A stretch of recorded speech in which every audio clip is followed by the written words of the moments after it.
নিত্য পথ দুর্ঘটনা এখন মানুষের আতঙ্ক হয়ে দাঁড়িয়েছে। ফের আবারও পথ দুর্ঘটনা চন্দ্রকোনা ব্লকের তাতারপুরে। স্থানীয় সূত্রে জানা যায়, মাংদুলের দিক থেকে আসা একটি প্রাইভেট কার নিয়ন্ত্রণ হারিয়ে নেমে যায় খালে। ঘটনাটি ঘটেছে পশ্চিম মেদিনীপুর জেলার চন্দ্রকোনা 1 নম্বর ব্লকের তাতারপুর এলাকায়। স্থানীয় সূত্রে খবর, মাংদুল থেকে তাতারপুরের দিকে আসা রাস্তায় একটি গাড়ি প্রথমে 2 ব্যক্তিকে ধাক্কা দেয় এবং সেখান থেকে গাড়িটি দ্রুত গতিতে বের করে নিয়ে পালানোর চেষ্টা করে। সেখানকার স্থানীয় লোকজন গাড়িটিকে ধাওয়া করতে শুরু করে। অবশেষে গাড়িটি দ্রুত গতিতে থাকার জন্য টার্নিং নিতে না পেরে দুরন্ত গতিতে রাস্তার পাশে থাকা খালে নামিয়ে দেয়। গাড়ির চালক মদ্যপ অবস্থায় ছিলেন বলে জানাচ্ছেন স্থানীয়রা। যে জায়গায় দুর্ঘটনাটি ঘটেছে সেই জায়গাতে প্রত্যেকদিন সিভিক ভলেন্টিয়াররা দাঁড়িয়ে তাদের কর্তব্য পালন করেন।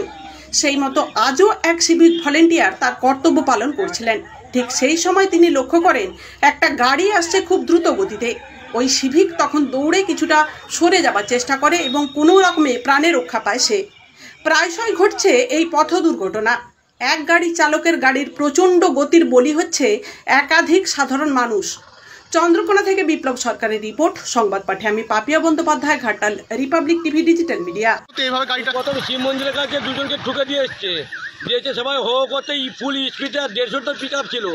আমরা ঘিরতে পারিনি, এখানে চাঁদিকে এসে পানিকে রাখতে পারিনি। এসে একদম এখানে সিভিক দাঁড়িয়ে থাকে, সিভিকের সে মুহূর্ত দাঁড়িয়ে থাকে নি, শেষ মুহূর্ত তাহলে সিভিক সহ মরতো, না হলে সিভিককে মারতো প্লাস গাড়ি এসে পুরো দাঁড়িয়ে গেছে খালে এসে পড়েছে। গাড়ির চালক কি মদ্য অবস্থায় ছিল?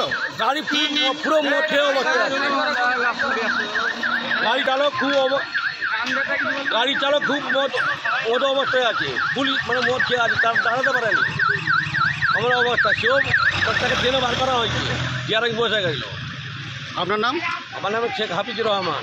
আপনি তো ছিলেন এখানে কর্মরত অবস্থায়, কি দেখলেন? কি দেখবো, সোজা গাড়িটা এসছে মারুদুর থেকে, আর আমি এখানে দাঁড়িয়েছিলাম। দিয়ে আমি গাড়িটা পিক আপ দেখে আমি এদিকে ব্রিজ দিকে ছুটে পড়েছি, আর গাড়িটা সেখানে নেমে গেছে। না শুনলে গাড়ির চালক কি মদ্য অবস্থায় ছিল? মধ্য অবস্থা আছে। আপনার নাম? বংশীধর বাগ।